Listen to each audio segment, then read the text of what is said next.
요새는 SNS가 발달해가지고 회사를 가도 인트라넷이 있고 밖에 오면 인터넷이 있어서 가끔씩 이제 플랫폼에 이렇게 글을 쓰고 이제 하지 않습니까? 그런데 글을 쓰고 나면 꼭 이상한 파리들이 끌어요.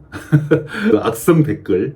아마 한 번쯤은 다들 경험을 해보셨을 텐데 그 악성 댓글로 인해서 마음을 크게 상하거나 기운 빠지는 그런 일을 당하신 분들이 많이 있으실 거예요. 그래서 오늘은 악성 댓글에 대해서 어떻게 대처를 할 것인지 저만의 노하우를 한번 소개를 해드려 볼 테니까 나중에 혹시 그런 경험 있으시면 적극적으로 한번 대처를 해보시기 바랍니다. 여러분 반갑습니다. 행소장입니다. 인터넷이나 또는 회사의 그 인트라넷에 글을 종종 쓰시죠? 요새는 SNS가 워낙 이제 발달이 되어 있는 상태라 그걸 활용하지 않고는 거의 이제 생활이 안 될 정도잖아요. 그런데 글 하나 잘못 올렸다가 자기 생활이 정말 지옥처럼 변하는 그런 케이스가 있어요. 저도 이제 경찰청에 근무를 할 때 그 인트라넷이 있거든요. 내부망. 거기에다가 이제 글을 좀 자주 쓰고 했는데 거기는 그 기명이에요. 기명임에도 불구하고 글 하나 잘못 쓰면 아주 뭐 악성 댓글이 아주 사람의 마음을 아주 정말 아주 미치도록 그렇게 만들어 버립니다. 그런 경험도 좀 있고 제가 또 지금 유튜브를 하고 있잖아요. 물론 이제 그 구독자가 이렇게 많지가 않아서 아직까지 이제 그런 분은 많이 없는데 그래도 종종 의미 없는 정말 악성 댓글이 달리는 경우가 종종 있어요. 그래서 이거를 어떻게 대처를 할까 이제 그런 것에 대한 그 고민들이 될 때가 있거든요. 제가 그 좋아하는 유튜버 중에 외국인하고 사는 유튜버들이 몇 분 계세요. 그 영상을 이제 제가 즐겨보는 편인데 영상이 한동안 안 올라오더라고요. 그래서 무슨 일인가 좀 궁금했거든요. 근데 그분들이 이제 거의 한두 달 만에 영상을 올리면서 그런 이야기를 하는 거예요. 자기 아내가 외국인인데 정말 악성 댓글이 너무 달려서 마음이 너무 아파가지고 그동안에 영상을 못 찍었다. 너무 힘들었다. 이렇게 이야기를 하면서 이제는 이겨냈다.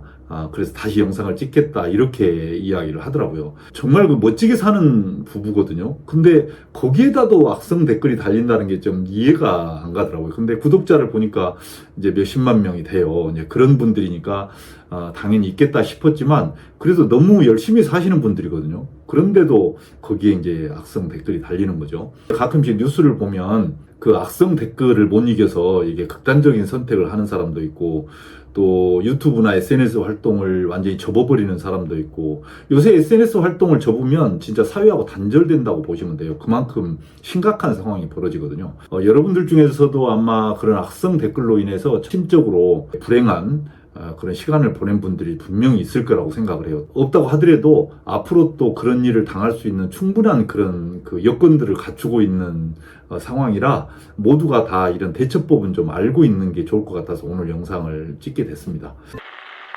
우선 악성 댓글을 다는 사람들의 심리를 좀 우선 좀 파악을 해야 됩니다. 첫 번째는 이 사람들이 좀 관심받기를 좀 원하는 타입들이 있어요. 자존감이 낮아가지고. 그러니까 사회적으로 자기 자신을 어디에다가 이렇게 표현할 길이 없거나 또는 표현을 해도 잘 먹히지 않는 때. 이럴 때 이제 인터넷상의 익명성을 그런 담보로 사실은 익명성이 아니죠. 조금 추적하면 다 알 수 있는데 그걸 익명이라고 생각을 하는 거예요. 착각을 하는 거죠. 그러면서 자기 자신이 거기다가 이제 악성 댓글을 다는 거죠. 이제 욕을 해대는 거예요. 한마디로 이야기해서 그러면 본인의 위치가 그런 글 쓴 사람이나 영상을 올린 사람하고 똑같이 되는 것 같은 착각에 빠지니까 자존감이 낮은 상태를 올리기 위한 수단으로 이제 그렇게 악성 댓글을 다는 사람들이 있어요. 두 번째는 군중 심리에 의해서 다는 사람들이 있습니다. 밑에 보니까 막 악성 댓글이 너무 많이 달려있거든. 그러니까 나도 그냥 같이 덩달아서 이렇게 다는 거예요. 그래서 같이 따라가는 거죠, 이제. 사실 그런 사람들이 굉장히 못난 사람들인데 남이 장애가니까 자기도 장애가는 식으로 이제 같이 따라서 그렇게 하는 거죠. 그 다음에 이제 세 번째는 사회적으로 불평불만이 엄청 많은 사람들이 이제 이런 또 악성 댓글을 다는 경우가 많아요. 어디에다 화풀이 할 수는 없고 만만하니까 자기의 마음에 안 드는 이야기를 한다든지 또 자기가 생각지 않았던 그런 누가 글이나 영상을 올린다든지 그러면 거기다 그냥 화풀이 하는 거예요. 그냥 사회적인 어떤 좀 높은 지위에 있는 사람들한테는 함부로 대들지 못하고 이렇게 만만하니까 인터넷상이나 인트라넷에 평범하게 글 올리는 사람한테 화풀이 하고 이제 그러는 거예요. 그런데 이거 하나만은 또 좀 아셨으면 좋겠어요. 이렇게 다는 사람들이 조금 전에 말씀드렸다시피 다들 자존감이 좀 낮은 사람들이 많거든요. 그러니까 본인도 사실은 살기 위해서 그 글을 올리는 거예요. 이 악성 댓글을 다는 거예요, 이게. 본인도 살기 위해서. 그러니까, 이게 밑에 내가 올린 글이나 영상 밑에 악성 댓글이 달렸다. 그렇게, 하면, 우선, 이 사람도, 이거 자기 살자고 이렇게 올렸구나. 이거 짠한 사람이네. 이렇게 일단 좀 접고 들어가시기 바랍니다. 무슨 말인지 아셨죠? 그 다음에 이제, 악성 댓글을 이제 보시고 이제 대처법을 찾아야 되잖아요. 이런 글이 올라오면 마냥 그거를 보고 있으면 정말 힘들어요. 세 가지 아마 이제 유형이 있을 텐데 여기에 대한 대처법을 제가 한번 말씀을 드려볼 테니까 적절하게 본인의 생각과 사고를 좀 가미하셔가지고 대처법을 한번 잘 찾아보시기 바랍니다. 첫 번째는 이제 이런 생각이 좀 필요합니다. 많은 사람들한테 노출이 되는 플랫폼에 내가 글을 올린다. 이렇게 했을 때는 기본적으로 그런 악성 댓글이 달릴 수 있다. 그러니까 나와 다른 생각을 가진 사람, 내 생각에 동조하지 않는 사람이 반드시 있다. 그런데 그 사람들 중에 좀 과격하게 표현하는 사람들이 분명히 있다라는 걸 명심을 하고 글을 올리셔야 돼요. 그러니까 저도 이제 이렇게 유튜브를 하잖아요. 유튜브 하면서 당연히 그거를 이제 인식을 하고 유튜브를 시작을 했거든요. 여러분도 그러니까 플랫폼에 글을 올릴 때는 그걸 각오를 하고 이제 글을 올려라. 이걸 이제 첫 번째로 이제 말씀을 드리고 싶어요. 그 다음에 이제 두 번째는 댓글이 올라왔는데 악성 댓글이야. 뭔가 비난하고 비판하는 글이야. 그런데 글이 나를 무턱대고 비난하고 비판하는 글은 아닌 것 같아. 이게 이제 우리가 글을 밑에 달린 댓글을 읽어보면 알잖아요. 그래서 그 댓글이 나한테 뭔가 쓴소리를 한 것 같은데 무턱대고 앞뒤 안 가리고 비난하기 위해서 쓴 글은 아닌 것 같다라는 느낌이 드는 글이 있어요. 그런 글은 내가 교훈으로 삼고 넘어가시는 게 좋습니다. 그런 글은 사람은 감정의 동물인지라 다른 사람이 봐도 이 글은 이 영상을 올린 사람이나 글쓴이를 무턱대고 비난하거나 욕하는 글이 아니구나 라는 것을 다 알거든요. 그러니까 그런 글은 이렇게 보고 내가 조금 반성하고 좀 더 잘하겠습니다. 제가 이런 생각을 가지고 있는데 또 님께서는 그런 생각을 가지고 계시군요. 제가 참고하겠습니다. 도움이 됐습니다. 이렇게 아예 좋은 대댓글을 달고 넘어가시는 게 이제 좋습니다. 그 다음에 이제 세 번째, 이게 이제 문제인데, 누가 봐도 나를 무조건 까는 댓글이야. 그러니까 나뿐만이 아니라 다른 사람이 봐도 이거는 나를 정말 인신공격하는 거야. 누가 봐도. 밑도 끝도 없이. 이제 이런 글이 문제잖아요. 이런 글이 올라오면 저는 이렇게 합니다. 일단 첫 번째 글이 올라오잖아요. 그러면 이게 안 볼 수가 없잖아요. 이제 보게 돼요. 그러면 대댓글을 절대 안 답니다. 왜 대댓글을 안 다냐면, 여러분 보세요. 내가 태권도가 10단이어도 돌멩이나 몽둥이 집어들고 막 휘두르는 그런 술 취한 그 술꾼한테는 못 당합니다. 무슨 말인지 이해 가신가요? 나를 비난하려고, 나를 욕하려고 아예 작정하고 들어와서 댓글 다는 친구에게 내가 대댓글로 그거를 이해시키려고 하고 내가 아무리 좋은 말을 해도 그 친구를 이길 수가 없어요. 그러니까 절대 대댓글 달지 마세요. 바보 같은 짓이에요. 그 다음에 그 글을 지우시기 바랍니다. 얼른 지워버리세요.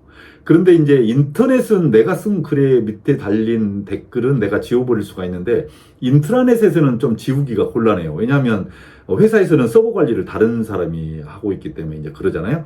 그러니까 지우기 곤란한데 그런 경우는 담당자한테 이야기를 해서 이런 사안으로 인해서 이 글은 좀 지워달라 이렇게 요청을 하시는 게 좋습니다. 첫 번째는 대댓글 달지 마라.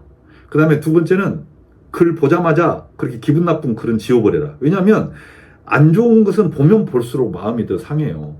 그러니까 보지 마세요. 그냥 그거를 자꾸 보고 있으니까 이게 뭐랄까 내가 내공이 아직 꽉 차지 않은 입장에서는 보면 볼수록 속상하고 열받고 뭔가를 하다가도 막 화가 버럭버럭 나고 막 이래요. 그러니까 보지 마세요. 그냥 나쁜 거는 안 보는 게 좋아요. 대댓글 달지 말고 가능하면 보지 말고 그 다음에 지워버려라. 그리고 차단해버리세요. 차단. 아셨죠? 이렇게 해서 그냥 마무리를 지으세요. 그런데 요새는 차단해도 또 다른 아이디를 가지고 이렇게 악성 댓글을 다는 친구들이 있어요. 교묘하게. 그런 경우는 제가 생각에 한 5번 정도 그렇게 계속 올라온다. 근데 이게 딱 보면 알거든요. 아, 이 친구가 계정을 바꿔서 나한테 이렇게 올렸구나. 이렇게 딱 보면 알아요. 말투나 이런 걸 보면 금방 알 수 있어요. 이런 경우는 플랫폼에 연락을 하시기 바랍니다. 인터넷 플랫폼이나 인트라넷 플랫폼에는 관련된 운영 규정이라는 게 있는데 남을 비난하거나 무턱대고 그런 그 악성 댓글을 다는 경우는 제재를 하도록 돼 있어요. 그러니까 그렇게 해서 플랫폼 관리자한테 연락을 해서 정정을 할 수 있도록 또 삭제할 수 있도록 그렇게 조치를 좀 하시기 바랍니다. 그런데 그럼에도 불구하고 계속 올라온다. 그때는 이제 법적 조치를 검토를 한번 해보셔야 돼요. 그런데 제가 봤을 때 조금 전에 이야기했던 대댓글 달지 말고 보지 말고 지우고 차단하고 요렇게만 해도 거의 뭐 99% 정리가 되는데 종종 이제 그렇지 않은 경우가 있을 수 있거든요. 그런 경우는 법적 조치를 검토를 해보셔야 돼요. 여러분이 올린 글이나 영상 밑에 악성 댓글이 한두 개, 서너 개 달린다고 해서 실망하거나 그러지 마십시오. 왜냐하면 여러분하고 생각을 같이 하고 여러분을 지지해주는 많은 분들이 뒤에 있다는 걸 명심하셔야 돼요.